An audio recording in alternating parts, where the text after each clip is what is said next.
Hello and welcome to another edition of AttractWell Office Hours. I'm Coach Ashley today, joined by founder of AttractWell, Greg Kilwine. Hello there. So glad you're here today. We are thrilled to have you here today. We're going to be talking about sending and scheduling, designing, sending, scheduling your newsletters with AttractWell today. If you didn't know already, AttractWell has everything that you need to run your business. You can attract clients, get the word out there, use your website to do this, your blog. And of course, you can, once you collect those leads, send out regular content to them, which is what you should be doing on at least a weekly basis with email. And of course, we'll be getting into what that can look like for you today, save time in getting this done, as well as sharing, I think, an important tool for you that you may or may not know about that can help you make sure that you are increasing your odds of deliverability and, of course, sending out good stuff that people will love to interact with. So as you're coming in, welcome. We're so excited to see you guys here today. Got a nice big crowd, new faces. Welcome. Head over into the chat. Let us know where in the world you are. I'm happy to be back home in New York City. Greg is in Fargo. Are you still under snow there, Greg? Yeah, too much. Well, I hope it warms up there soon, and I hope that everybody is having a great day wherever you are in the world.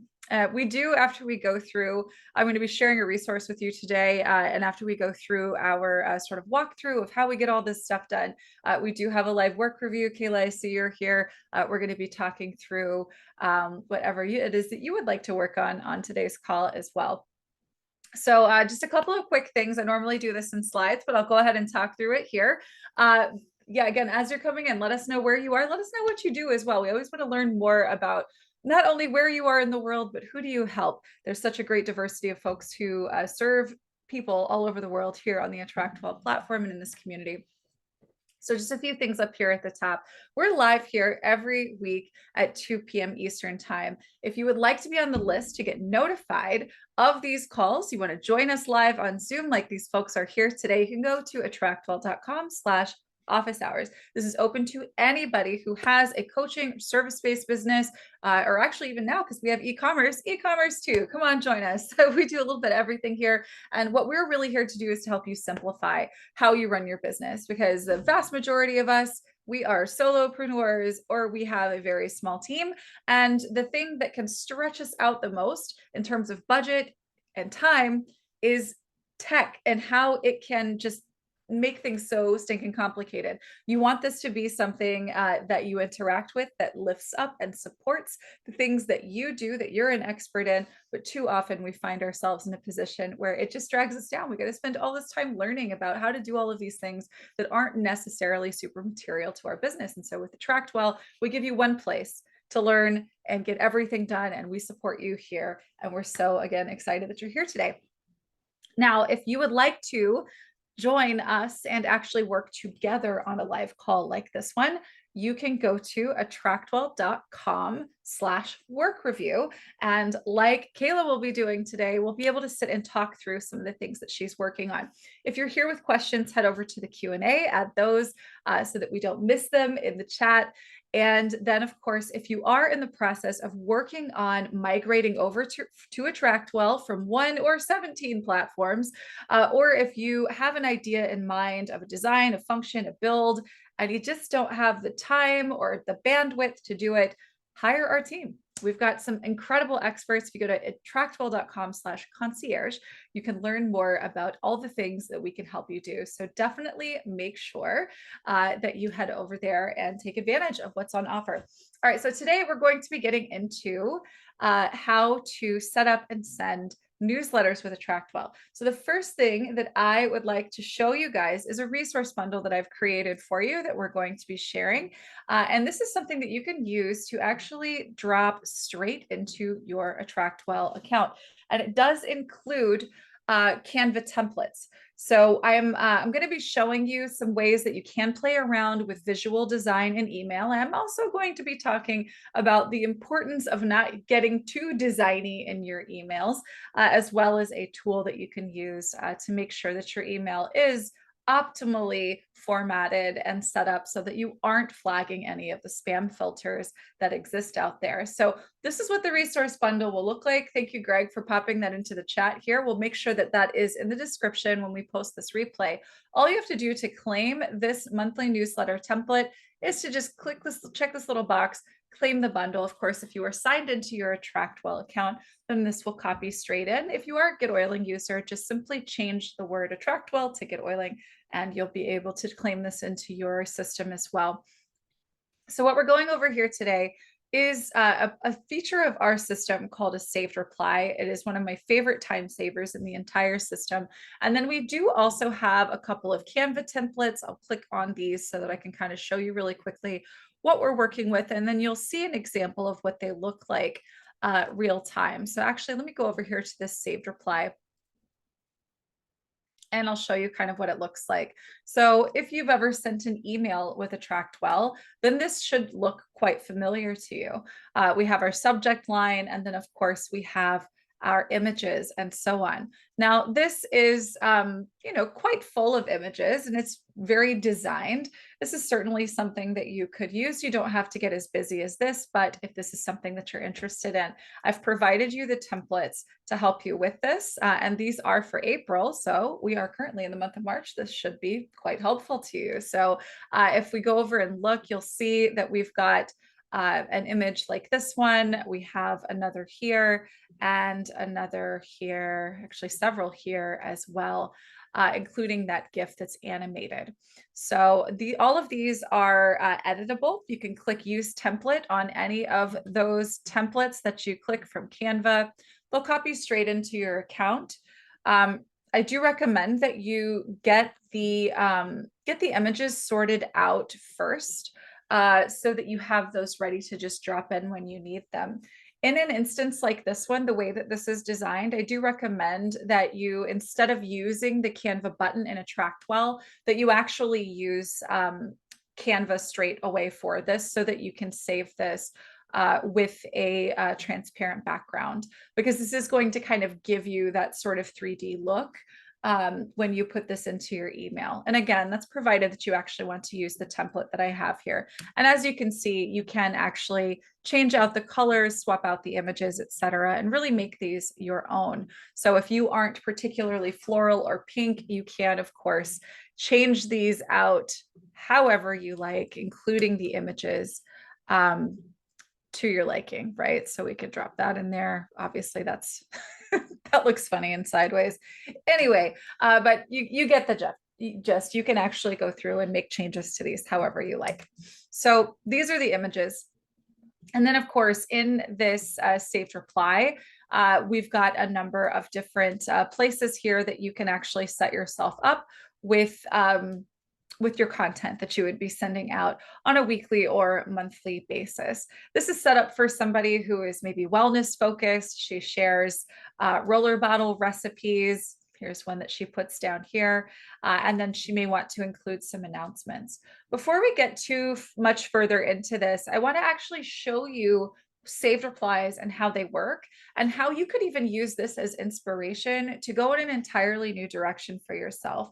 But the most important thing you need to know is that if you want to save yourself time every time you want to send out a newsletter, whether that be weekly syndication or a monthly sort of digest of everything, you should absolutely create a template for yourself that includes design elements that you might swap out on a monthly basis, or perhaps this would just simply be a banner for your brand.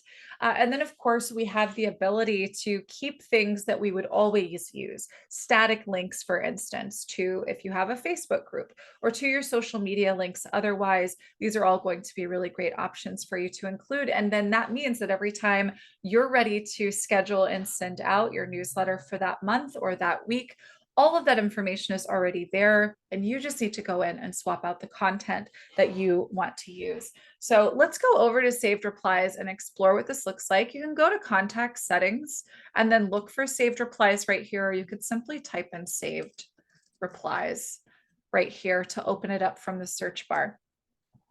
Saved replies are so cool because you can create a You can create an email straight away from here that you can use over and over again. Simply, you can also use other saved replies to build one for yourself. So as an example, we could pop that one in as the first one, and maybe I want to have something underneath it. Let me go grab another one. Maybe there's this one I want to pop in. There's several sections, right? So maybe this is monthly and I'm talking about maybe here's my event for the month. But here is the blog I wrote one week and a blog I wrote another week, right? And you can have all of that there. And of course, once you create this in a saved reply, if you get it just to how you like it, you can save it and then utilize it later on. So I'll call this updates for April, right? And then I'm going to call this a newsletter template. I'm going to call it newsletter template 2. When I create that, and I'm ready to maybe filter for my general mailing list from my contacts. Let me actually go over here to my dashboard. I'm going to send an email. I'm going to send one message because this is going to be a, let me find my newsletter. Here we go, write email. Perfect. So we filtered our list and now you can see that we have our signature preloaded. I'm going to hit enter once or twice just to give myself some space. Put your cursor right up at the top, go to your saved replies, and then you could actually go find that monthly newsletter. Here's newsletter template 2. That's the one that I was just creating, right? And provided that you have this more or less designed how you want to, that's ready to go. Another option would be, and let me just drop in the one that I've shared with you guys today. There we go. So you would simply pop this in here, make any changes to the copy that you want to, and then of course, change links if those are applicable, and then you can swap out your images, right? So if you've downloaded those to your system, then those are going to be ready to go for you. And that's really the gist. I do want to show you one more thing that I really strongly recommend that you use in saved replies, especially if you're somebody who has ongoing events, if that's an in-person thing, if that's a virtual thing, things that you promote every month, but that might change slightly. So let's just say maybe you have a monthly call or a weekly call or something like that, that you invite anyone on your list to be able to join. Or it could be you're pointing them to your Facebook group where you're talking about lives that you have on Fridays or something like that. I want to encourage you to do this thing. And this is treating your emails like a modular sort of set of bricks that you can lay on top of each other, or IKEA, for lack of a better word. Let's get some little modular pieces. We can put them all together and make something really great. So in this particular case, where we create a modular section that we're going to use in future newsletter content, we don't put a subject line in here. So we're going to call this monthly event. So maybe I have a live event each month. And by the way, I do have an in-depth training on our AttractWell channel on monthly live events that includes talking about these newsletters. So you may be well served if you have monthly live events and you want to have those set up to definitely take a look at that training. But I'm going to go in here and I'm going to go and use one of these saved replies. And I want to say, I don't remember which one it is. Actually, I have a monthly live event right here. You could use this. So basically what we have is don't miss this month's live class. There we go. Greg has put that into the chat here. And there is a resource bundle that goes with that as well. So you could have your event image here. You can swap out any of the information here that's relevant. And basically anything that would be evergreen and be the same every month, like a link, for instance, the name of it, the image for it, and all of that, you would put that here and then you would save it. And then when you are constructing your final version of your newsletter, going back to our dashboard and maybe scheduling to send out our newsletter, we'll again filter for our general mailing list or newsletter tag. We will insert our newsletter template. And then down here at the bottom where I want to include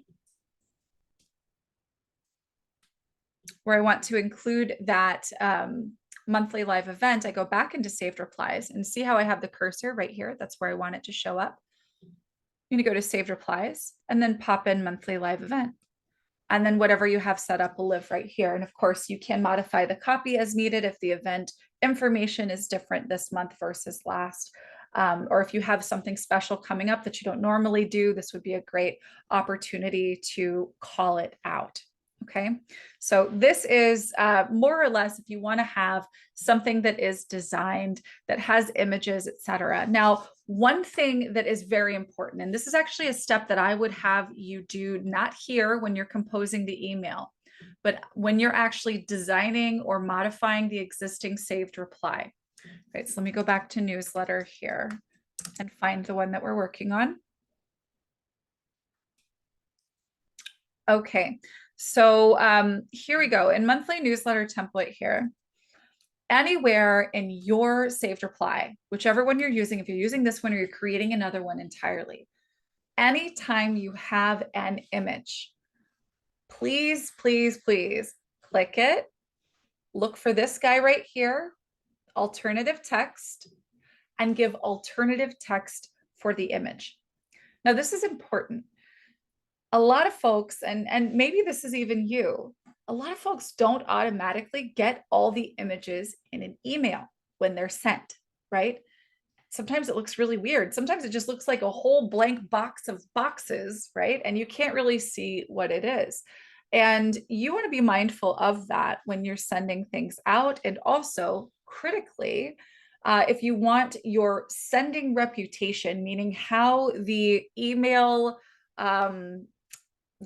servers that ultimately deliver your message here into someone's Gmail or Yahoo or whatever inbox, we want them to see you as someone who's credible, who's trustworthy, right? And who has authority and is worth sending.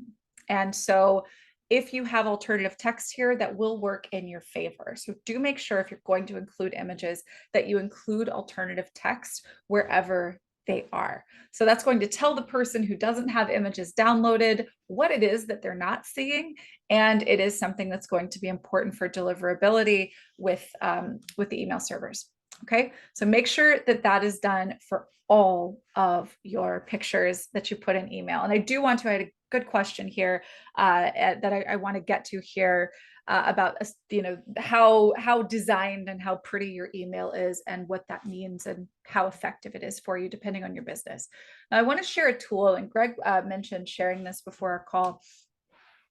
I want to encourage you to use it's mail-tester.com and follow the steps that are here. When you are designing your saved reply, or maybe before you send your first email, you would want to basically the steps that you're going to follow are you're going to add this or whatever it shows up as for you. It's going to be different for you when you do this. You're going to copy this. You're going to create a new contact in AttractWell with this as the contact address. And then you're going to actually send the draft of your newsletter to that email address. Then it's going to respond to you with a score.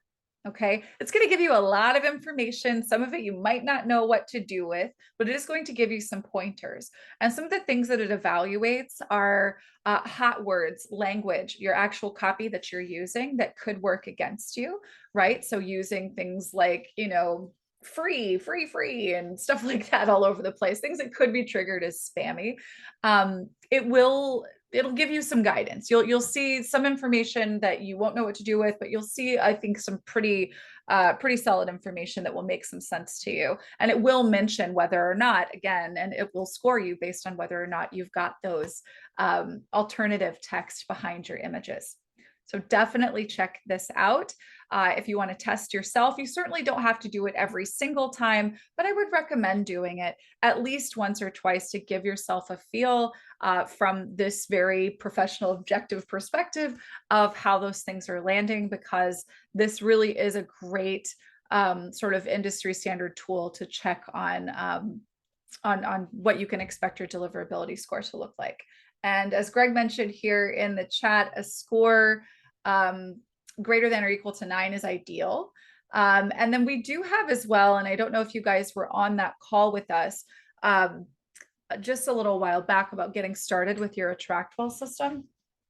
There are some things that our team can help you with, and Colin specifically on our team has been working with members of our community on and getting you set up with a custom mail server and some other things that really help to secure and increase the deliverability of your emails that go out. So there's a question here that I want to talk about because I think this is very important. So Peggy says, a marketing coach once told me that a simple email is preferable to a newsletter. Now, Peggy, I am that coach. If you didn't hear it from me, I say it too. Generally speaking, if you aren't someone who is selling merchandise that needs to be viewed in order to be purchased, so think like shoes or something, or an article of clothing. If you are not someone who needs to have somebody evaluate the picture of a thing before they buy it, images are not your best friend in your emails. So, using platforms that provide sort of a very, very designy look to your email is not going to work in your favor for deliverability. And it's also on a psychological level, and this is where the marketing coach was totally spot on. It's going to read subtly in the person's brain that you're sending to that this is marketing content. When you send a simple email, and this is why some of the best copywriters in the world don't have any images in their emails. The reason why, and I'm talking about marketing copywriters who are selling things like coaching and courses and stuff like that, they're not loaded with images because the way they want their emails to be read and received by you is exactly the same as if you had gotten it from a colleague or your best friend or your mom or your cousin or whoever, somebody that you trust and that you know. They write like someone that you trust and you know, so that you'll read it that way, so that you'll take action on whatever it is that they're saying, right? And so that is a really important philosophy to follow here. So use images sparingly. What I've shared with you as a template is really in service of those who just really, really, really, really want to have like the pretties. If you're really into the pretties, use the template that I shared with you today. My personal advice, and what I give the majority of the time as professional advice, is if you're not selling stuff that people have to look at to make a decision on, you don't need a bunch of pictures. You don't need any at all. I mean, you could have one at the top. I was actually reading one of my favorite newsletters to receive. It's not related to marketing at all. It's called The Marginalian. And she's got a blog, she's had it for years, and she's got this weekly newsletter that she puts out. And it does have, in her case, she's got a logo up at the top so we know who it is, but everything else that's in it is very minimal. Now, she actually uses some images. Oftentimes in that email in particular, she's referencing a work from a particular author. So maybe there's an image of a book, and she does, make some affiliate income. So perhaps maybe, and I haven't clicked, I'm not sure, maybe some of those books are linked off to their respective Amazon associate links of hers, where she could actually make income off of those clicks. But unless you're doing something like that, where, I'm going to put a picture of this here because I want somebody to consider clicking it because I can make money off of it, that's a good use case, right? So in hers, that makes a lot of sense. She gets more email traffic than she probably does web traffic because her email newsletter is kind of famous, right? In your case, if you are relying pretty heavily on sending people to your website or to a blog post, for instance, then you're going to want to err on the side as much as possible of using your copy to get people to take the action and to really condition people to read your words. If we're sending them picture books every week and we want them to really read and pay attention to what we're saying, we're kind of working against ourselves. Does that make sense? Let me see if we've got some more questions here. Oh, there's a question here. Greg, thanks for getting this. In the alternative text box, you would just have it be representational of whatever that thing is. So newsletter, newsletter header image, or a picture of flowers or something like that, right? Let me see what else. Okay, Kayla says, I've recently noticed the simplicity of this person's email. So simple. I believe she's got 15 million subscribers. She sells products, programs, but not very many physical goods. Yeah. Yeah, generally speaking, and you have to think about this as well, right? Um, a lot of people, some people have they're grandfathered on like great big, unlimited data plans. Most of us aren't, right? A lot of people don't have unlimited data, that and those images that costs way more data than words do. Think about the difference between sending a text message versus a message with images. It takes more data to send images, and so a lot of people have that stuff turned off on their phones. Another thing, and this is a trust thing for folks, spam and phishing and stuff like that, it's rampant, right? So any file that you attach, there's a risk that that person or that person's email server could see that as being risky or a problem. So the closer you can get to just sending words and enough words for that person to read to make a decision, like click a link and go to your website, the better off you are, right? And it really is important that we're super basic about this, because people, we've just covered what it looks like, when people receive things that have tons of images in them.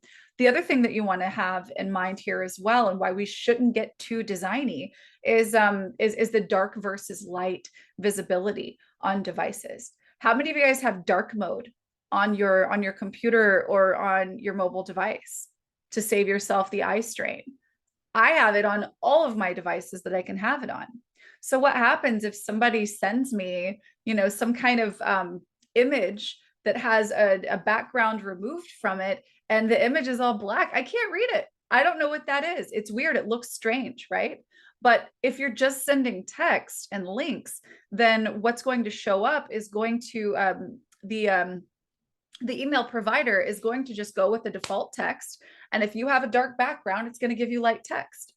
But if you've done a whole lot of bells and whistles, like really kind of fine tuned the email, the deliverability, you have no control over what it looks like, really, once it lands in their email inbox, where this is concerned, because they could have images turned off, they could have dark mode or light mode. And so really the best way to operate, especially if you've got a bigger list, like the 15 mil one that you're talking about here, Kayla, it's critical that you get the most important part of your message delivered correctly. And the best way to ensure that is to keep it really simple. Text distinctions, Mary says, colors, fonts, bold sizing, etc., to make the copy easier to digest shouldn't affect the deliverability or the psychology in the same way, right? Still improves the way it looks, but not so overly designed. Thank you for asking this, Mary. This is something that plays into your deliverability as well. Things like, all caps or using lots of different font faces, or font faces that are maybe kind of outside of the norm. Those are things that you'll see if you use them. The mail tester will actually kind of read back, some words about the fonts.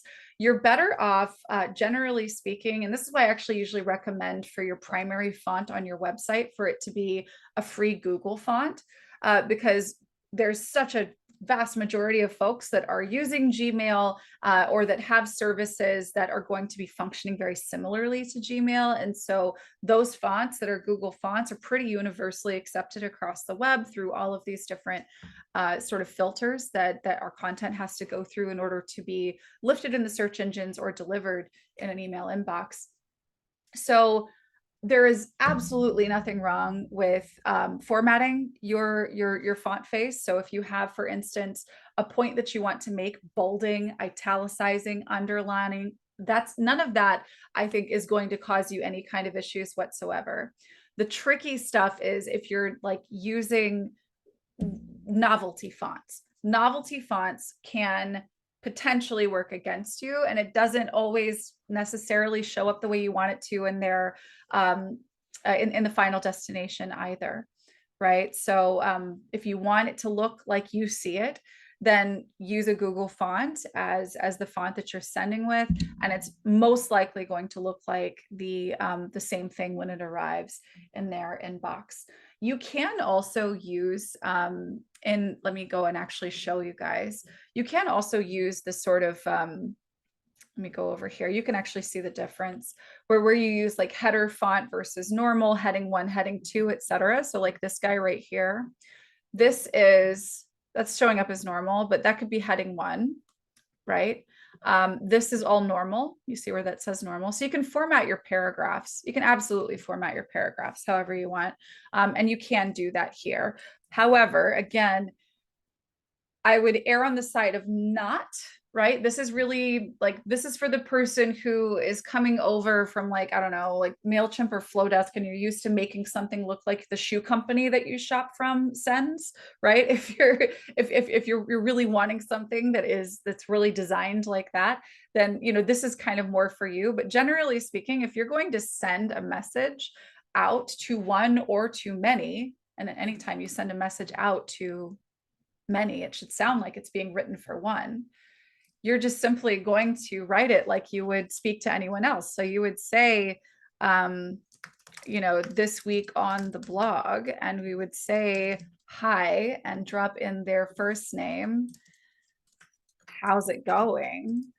Today I was talking to my friend Anne, right? And you write your stuff out, and then I wouldn't even put a button. I would say, here's the post, right? If we're sharing a blog post, and then I would insert a link and pop the blog post in right there, because what this looks like when it's going out looks the same as you would send to somebody that's a colleague inside of the same work organization. It looks the same as you would send to a classmate or a professor if you're in school. It looks the same as you would send to a friend or whatever otherwise. And that's the kind of stuff it's not going to send up spam flags, right? It's not going to get you into any kind of issue. It's not only going to not look like marketing to the to the filters that be, it's also going to read like it's not marketing, which means that people are going to be more receptive to its content. And so if we were going to put, header, paragraph formatting in here, would you send something that had this kind of formatting to a friend? You probably wouldn't. But, you could say, if we had all of this, text here, but we wanted to, maybe emphasize this part, it would make perfect sense to a friend to italicize it or to bold and italicize it or what have you, right? So that is the gist there. Simple is always going to be better. And you should, as a rule, if you've got a list, I believe you should be mailing them no fewer than 1 time per week. And yeah, keep it simple. It's easier to do. Peggy, how many links should be in an email? Should you link to the same thing a few times, or should the links be for different things? That's a good question. And there's not one single rule of thumb for this. If you are sending something that's intended to be kind of a digest that maybe points to multiple things, and that is your format, whatever you are, be consistent with it, right? So if every week you send a list of things that has a list of things in it that they could link off to different places, let that be the thing that you do every week, right? Be regular about what you do, because whatever you send, you're building habits in the people that are receiving it, right? And whatever action it is that you want them to take, if the action is they could do any of these things and I would be happy, then you could send multiple links. If you're sending something every week, and the goal every week is because you've syndicated your content, you want them to go to your blog post every week and that's it. And from the blog post, they could go to other places. Then you want to have that blog post link there. And if you have a single call to action, and that's what that would be, a single call to action in an email, there's no problem whatsoever with having it linked multiple times, right? In fact, if the email is a bit longer, it's advantageous to have it multiple times there. I would encourage you to have a link to that single call to action in multiple places in that email. That way, people who are ready to take action after the first sentence or so, they can go straight off. And then, for whoever wants to read the rest of it, if it's a longer message, maybe they get a nice big, button or link at the bottom. Okay, I have a newsletter created on Canva. It's very design heavy. I'm going to take your advice, start using AttractWell for my newsletter. Should I redo my most recent issue and send it out again? It just went out last week. So, I mean, you've already done it. You've already sent it. So I would just have next week's be a little different moving forward. And I would even call it out to your subscribers, right? Like call it the elephant in the room and say, hey, this may look a little different, and I would put it in the subject line too. Say, hey, this might look a little different, or hey, what do you think about this? Something like that. Hey, what do you think about this? And then in the newsletter itself, you basically say, hey, I wanted to make sure that, I'm mindful of your time and I want to get you the information that you want, quickly and easily. From here on out, we're going to keep this simple. Hit reply. Let me know if you like the change. What do you want to know more about? Use it as a reason to get people to engage with you, because that's another thing that's going to increase your send reputation when you are sending email, is that people click links. It's the interaction, right? It's that they interact with the email. They click links in it and they hit reply or they forward it. Those are all things that help to boost your deliverability. What about exclamation points in the subject line? It used to be taboo because it would likely be marked for spam. That's not something that I've read about recently as being taboo. I would say this: if it reads like something that you would send to a colleague or your best friend, then you should be fine, right? Your calls to action don't need to be buy now, buy this now, right? It needs to be, hey, here's the thing. I was talking about blah, blah, blah with my friend, and, this idea came up, and you tell a story, right? Or you share a little bit of information. Maybe they already opted in for something previously, or you're saying, hey, this is the last week you can take advantage of the workshop that's coming up. And then you just link the workshop that's coming up, right? Have that be the link. Hope to see you there, right? So instead of, you can exclaim things. You can be excited in your emails, and that's not going to automatically make you spammy or junky. But I would always just read it and ask myself, like, if somebody sent this to me, would I read it? Like, would I open this? Would I read it? And does it look like it was sent to a friend or a colleague? And if it's yes to both of those, then you should be totally fine. So those weekly or twice weekly emails should be sent using a saved reply for formatting as a one-time email. Is there a way that we organize those? So basically, the gist is this, right? You can, if you're working ahead of time, if you're sending more than one email a week, and that is your kind of go-to, I would schedule it, right? Typically where we're mailing our list, we're sending something that we're never going to send again, right? Like, this is a single email that we're sending. It's for this purpose. It's because this was posted on social and I want you to come engage with it, or because here's this thing that's on my blog, and come and check out the recipe, or whatever that might be. So these are all kind of unique, and it's not an evergreen thing. So campaigns are an evergreen, more of an evergreen or date-based thing. What you syndicate, share to your list on an ongoing basis, that's going to be more of an activity where you're scheduling what you're sending, or you're sending it right away. So what that would look like is, from your dashboard, you're going to send a single message. So this is going to be this week's email, for instance. I'm going to filter for newsletter because that's my general mailing list. I'm going to write the email.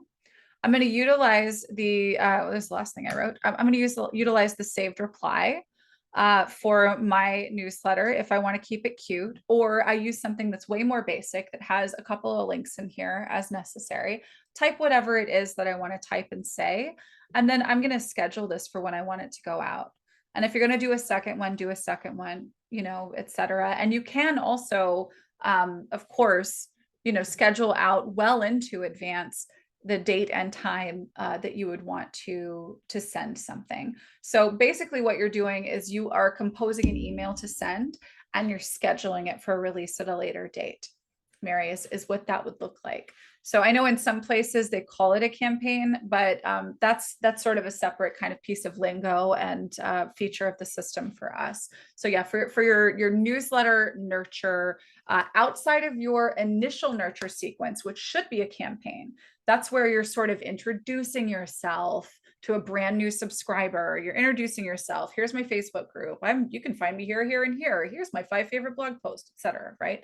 That's your initial nurture sequence. But for what I'm talking about, where we're kind of doing like the newsletter, like just touch and nurture on an ongoing basis, that's going to be a create an email and schedule it or send it right away kind of function. Okay, let's see what else. How about sending videos or links to audios each week in email? Is that going to set off spam filters? So not necessarily. We now have the ability, as you might have seen in our recent recording, to actually host videos on AttractWell. And if you share a video from your AttractWell account, it can actually populate a little animated GIF for you there that'll get a little bit more engagement. I think it kind of depends on where you're sending them. I don't think any of that's going to send off spam filters, though. I mean, who doesn't send links to videos and stuff like to their friends all the time? So I think that the way you position it, click here now, try to avoid that, right? Because that's not what you're going to tell your friend, right? You're going to say, hey, I just saw this. I made this video. It's really cool. You can find it over here. Maybe hyperlink here, right? Or pop the image right there, or embed the video clip, and so it can send off to where you want it to go, etc. The audio, Greg, does audio embed an email? No, that's a link as well. Okay. Okay. Yeah. Yeah. So that'll be, maybe that video is on a blog post, or that audio is on a blog post and you're sending people over there. That's really good for you. But yeah, just be mindful about the language that you use to give the call to action, because it really is, it's the stuff that reads like marketing that's going to increase the probability that you'll wind up in promotions or worse, right? In spam. Okay, I'm going to read this out loud. Greg put this into the chat. I think this is important for anyone who's watching this as a recording. The spam filters consider the text to link ratio, right? If there are, say, 20 links and only one line of text that's not a link, probably going to go in the spam folder. If you had a much longer email, a bunch of links might be fine. Having no links is obviously also fine.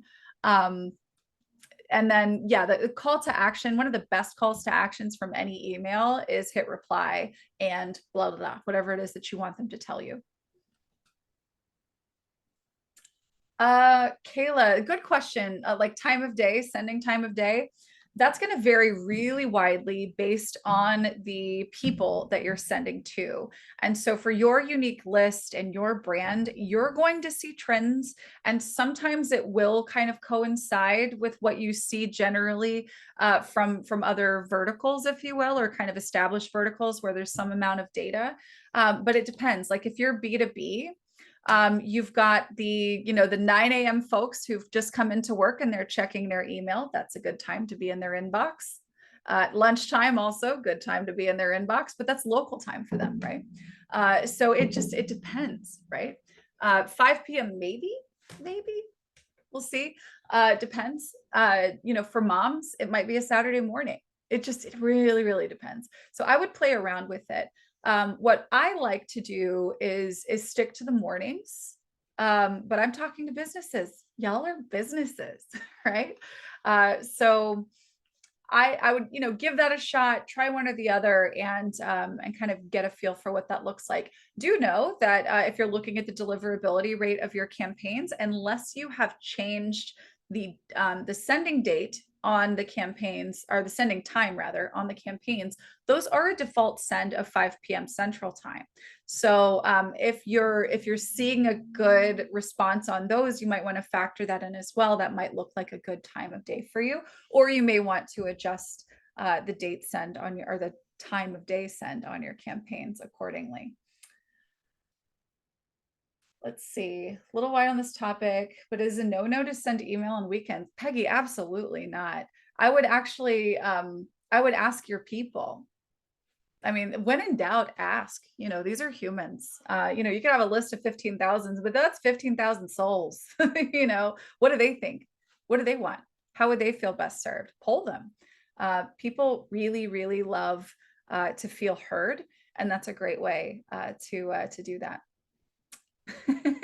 Sometimes the most obvious, brilliant thing is just like, it's just right there. Like, why ask them? They're people, right? All right, Kayla, I've got you down to talk through what you're working on. So I want to bring you out to chat. Let me find you real quick here. Hi. Hello, can you hear me? I can. How's it going? Hi. Really well. How are you? Good, good. Good. How can we help? Okay, so I've been in business for 20 years and I created a pivot for myself over the course of the last 8 months because my work goes really deep and I was burning out. I was having like 24 private clients at once, just crazy, ridiculous. And yeah, it wasn't good. Anyway, so I had a burnout, which wasn't good. But the long and the short of it is that over the process of the last 2 years, I kept some of the clients and then pivoted into Gaia bookkeeping. I am totally woo. My clients are woo women who are professionals. Yeah, I Love mean it. that's just who they are. It's all about sacred work. That's who they are.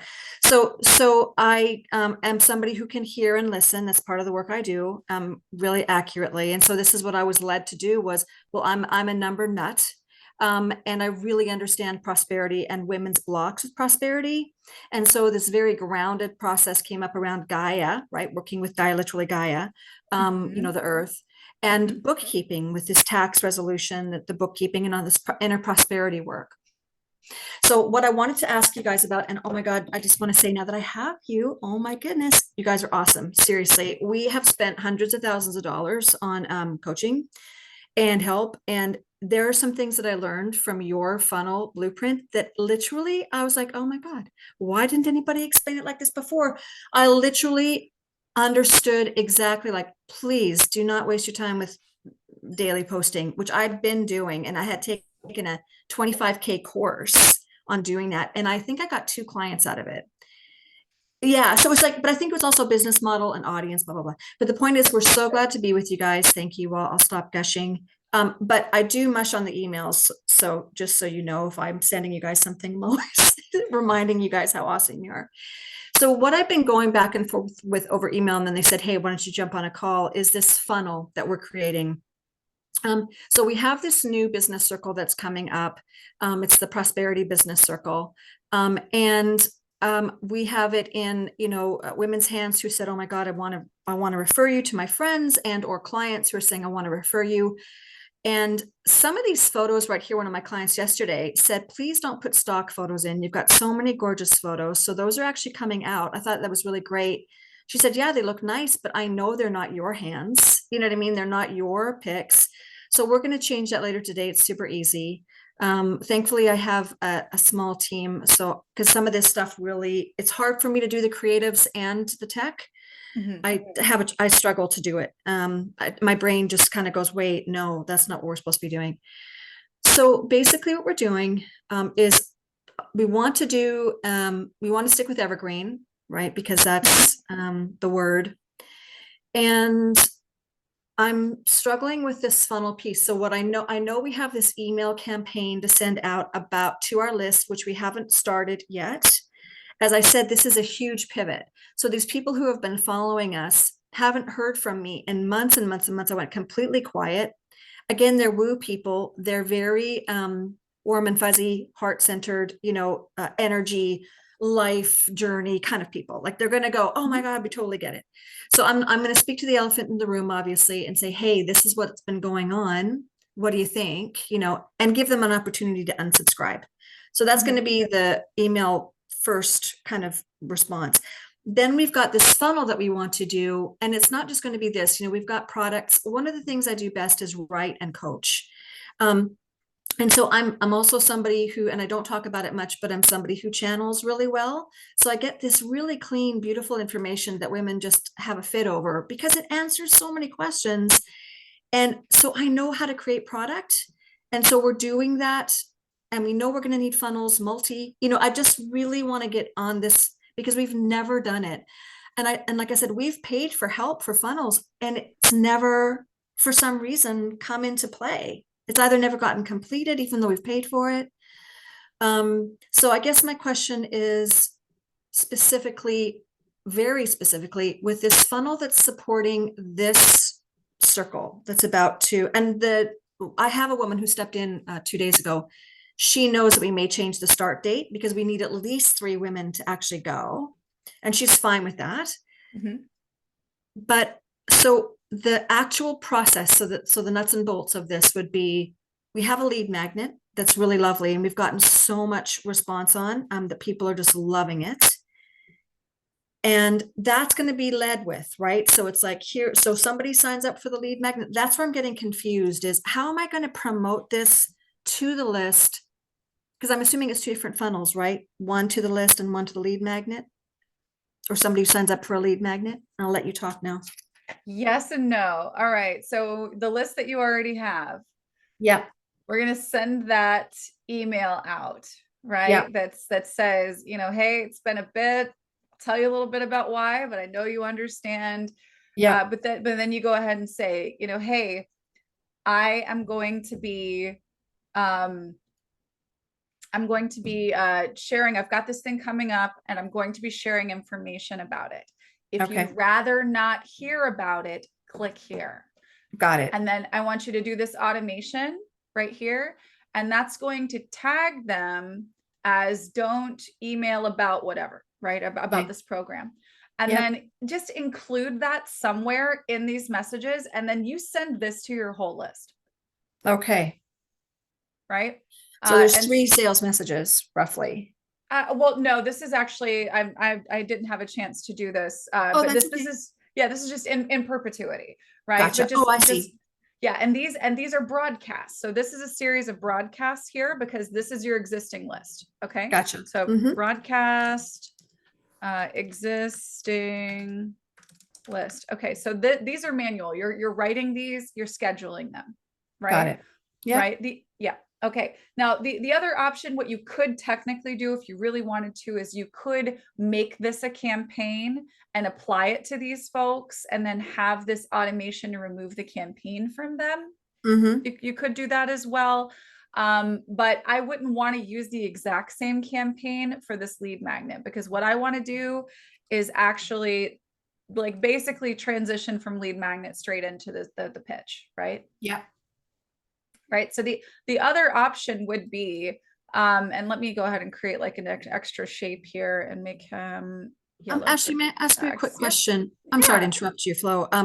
Is this recorded that I can get to this and okay, good. Yeah. Because I am taking furious notes, but I want to be able to share this with Sure. Yeah. Okay. So this would be again, either, and you're looking at launching this here pretty soon, right? Yes. Yeah. Within the next couple of days.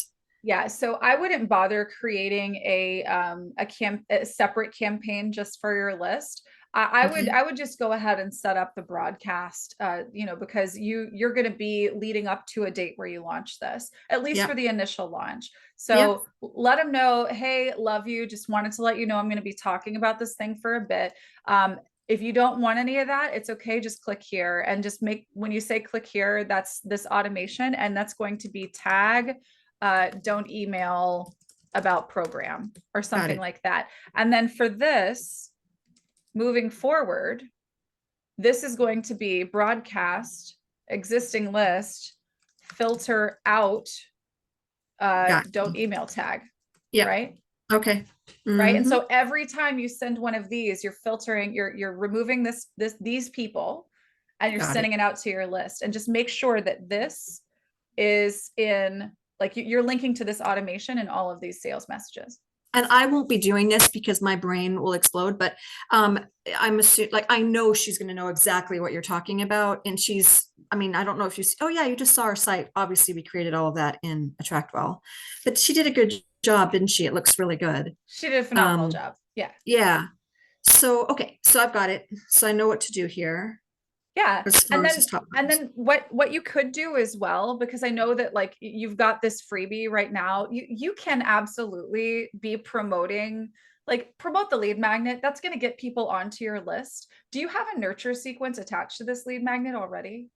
Nada. And that's why I'm on the call, because no, we don't. Okay, cool. So long-term, you want to have a general nurture sequence that's going to basically take people from, here's this itchy problem that I've got, and here's how you scratch that itch. And generally speaking, and you probably saw this in the funnel course, this is going to be the landing page. This is going to be the authority page. From here, we want to, here's where we say, here, you got an itch, here's how you scratch it. But then they land on this page where you get to say, hey, can we talk for a minute about why you have that itch? And how about we Okay. talk about how we can, keep you from ever having it ever again, etc. If you want to learn how, here's what you do. Now, your program is a little bit of a higher investment. Okay. So I don't know that that's long term what I would position from here. But Yeah. Yeah. for now, I would consider creating, like, pointing your authority page toward that program if you're going to be, launching it here over the next few weeks. I guess the other question is, before I advise you to put any additional effort into the front end of this funnel, Mhm. you're launching in a week, Yeah. right? Yeah. Okay. And I Okay. mean, and the thing that's really important, I think, too, is that I'm really good at circles. So it's super easy for me to just go deep. But the point that I wanted to make really was that price point is literally 1/10 of what I'm used to charging. And I did that on purpose because usually it's about 25K to work with me for a year. Mhm. And I just had this kind of epiphany around how hard that can be for women in business to really pull that off, even though it's kind of a standard Mhm. in that world. And so I just decided just to make it so easy. Now I know it sounds like it's a high step in, but everyone I've talked to is like, oh my gosh, this is such an easy step in. But still, it's not the $7 to $47 products that we're seeing a lot of, right? That Right, really right. and are easier to sell. Yeah. But I So think that here's price point's accurate. Go ahead. I think the price point is great.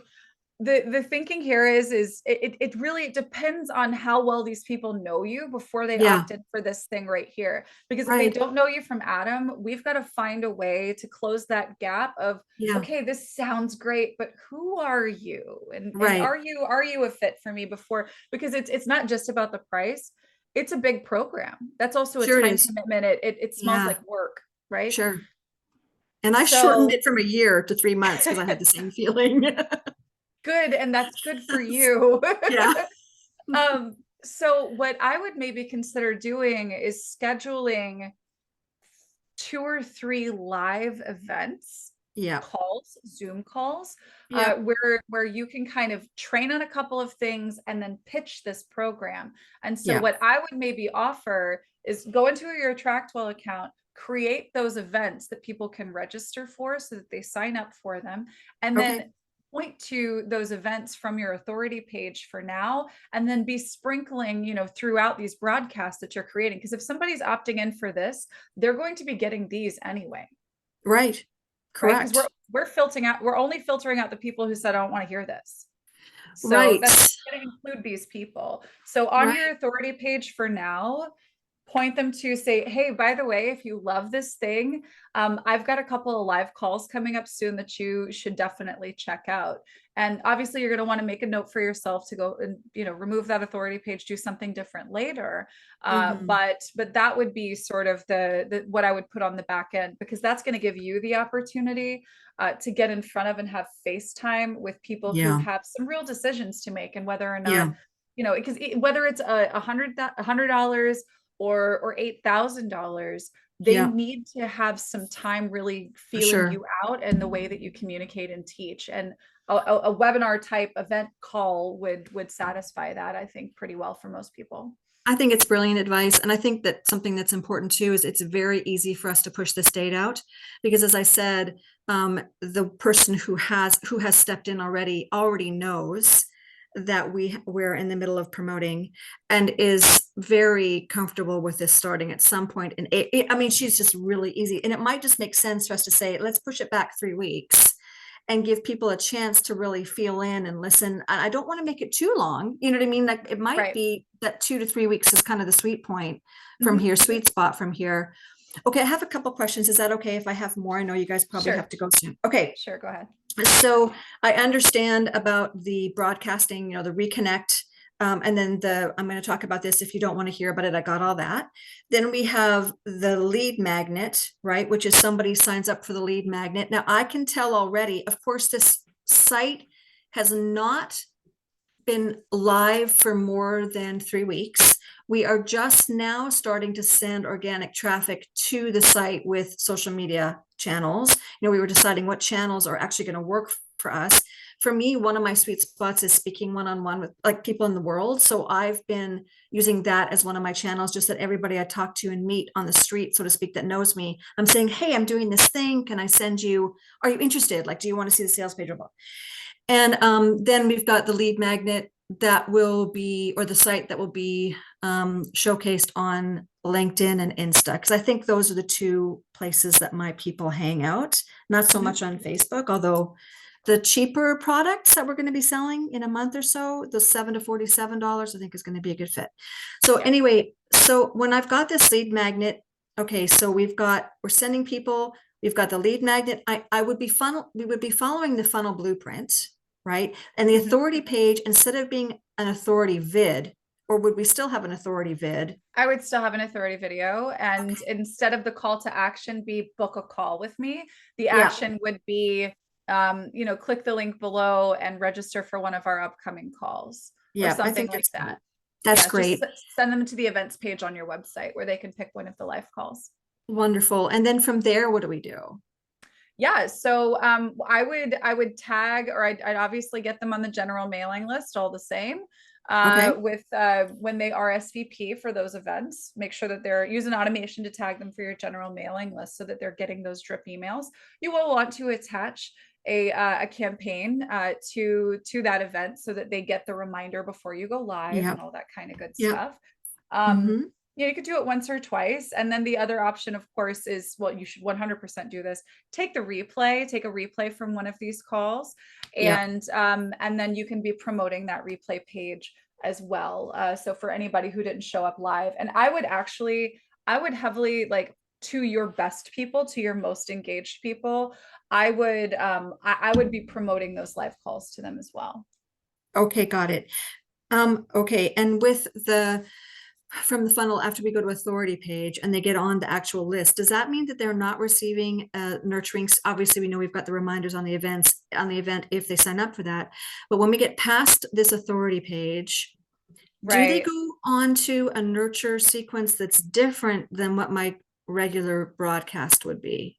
So in the interest of your current launch, and that we are focusing everything on getting this thing launched, I would do something slightly different. I mean, typically this would initially down here, this would be your initial nurture sequence. And your initial nurture sequence, I talk about it in the client funnel challenge, where you're giving them the free thing they came from, you're promoting what you're promoting on the authority page, and you're adding value and you're introducing yourself and trying to get them to take that first action. Now, that first action that I teach in the client funnel challenge is get on a call with me.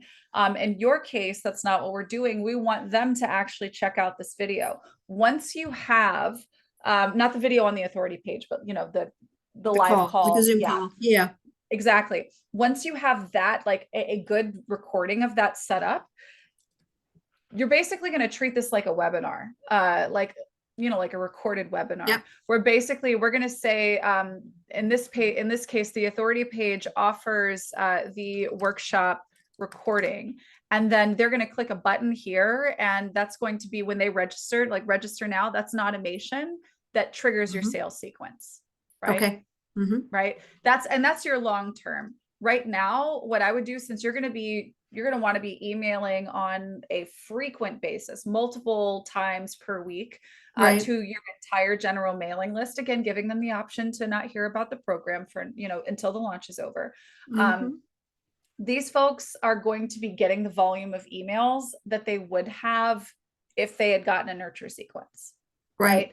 So don't worry about building this right now if you're about to launch. Just rely on the fact that you're going to be emailing regularly. But then, of course, once you've got that launch in place, go back and create, a nurture sequence that maybe sends them to, and this would be the workshop recording with button to go to sales page.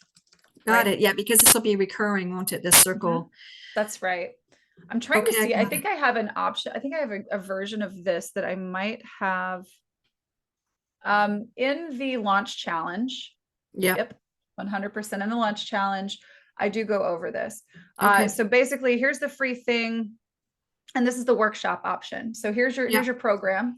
So Yep. the fastest route here is I get the freebie, I go to the authority page, I say yes to the workshop, I watch the workshop, I say, oh my gosh, yes, I go to the sales page and I buy. This is the Got it. fastest path, right? It's Right. also the path that the fewest people are going to take. Yep. But the emails push everything back in that direction. So if somebody just gets the free thing, the initial campaign is pushing that first step, watch the workshop. Got it. Once, if somebody watches the workshop, then the campaign changes. We get this one. Now we're pushing the program, Got it. right? Yeah. Yep. This is But this brilliant. is, Thank you. yeah, of course. And this is in the, it is in the lunch challenge modules if you ever Okay. want to catch that. Yep. Thank you. This is so helpful. And I've probably got 80 more questions, but that's just kind of my nature. But the thing is that I really do know what to do next. And I think it's really clear where we're going to be focusing our time. And I think that pushing that date back might just make it easier for everybody, It could be. Yeah. 2 to 3 weeks even. Yeah. Okay, You got a awesome. little bit to work on. Yeah, there is. There's always, so For it sure. seems. Okay, thank you so much. I really appreciate your help. Yeah, absolutely. Glad we can Yeah. help. All right, Susan had a question. What did I say about using Canva to create or edit the email images? I think she said create them in Canva first before connecting with Canva. So the template specifically that I shared with you, if you want to do the cutesy pretty thing that I showed at the top of the call, because the way I designed them is so that they aren't just here's a square, here's a rectangle. They're designed to look really nice as images with a transparent background. So if you are going to be using the same design that I've used, then I recommend you go into Canva first. So say you're going to, this is your April newsletter. Obviously, if you like pink and peonies and tulips and stuff, then use what I made by all means. Just swap out your name on them and your website address. But you want to make sure if you're using those, you are utilizing Canva directly because you're going to be saving those with a transparent background. Canva integrations into other platforms such as ours doesn't currently support saving a transparent background directly into AttractWell using that Canva button. So if you want a transparent background like those images are designed for, you just want to do that ahead of time.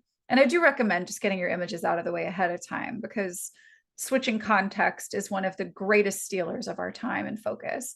So if you can get all the images out of the way, they're done, they're saved to your computer. All you got to do now is just handle whatever you want to put into your newsletter and you're good to go. Thank you for that question. And thank you guys for all of your incredible questions. The recordings are actually located, Kayla, in our YouTube channel. And of course, if you are on the list, AttractWell.com/office hours, we will send out an email. It usually goes out at about 5 o'clock Eastern time with the recording. And the client funnel challenge, okay, Tamika, hey, let me show you this real quick. You need to know how to do this.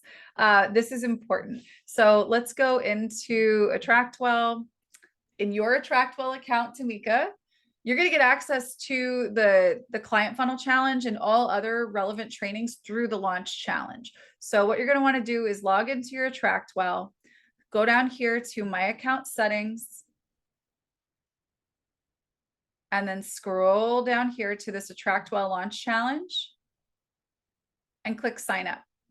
That's going to tell you where to go. It's going to give you access to where you need to be, and it's going to have everything needed in it, including access to the client funnel challenge. So it's something that you could sign up for separately, but if you're looking for like the master everything, this is where it all lives. And it's all linked off, and you just click a link in here and you're going to get added to all of that other stuff that's needed. So I hope that that makes sense. Awesome. Guys, great questions. Awesome having you on today. I hope that this has simplified and helped you to kind of think about how you approach your regular send on your emails. I hope you keep it simple, but if you want to make it cute, use what I made for you. Either way, we'll be back here same time next week. And yeah, we look forward to working with you then. Have a great week, everybody.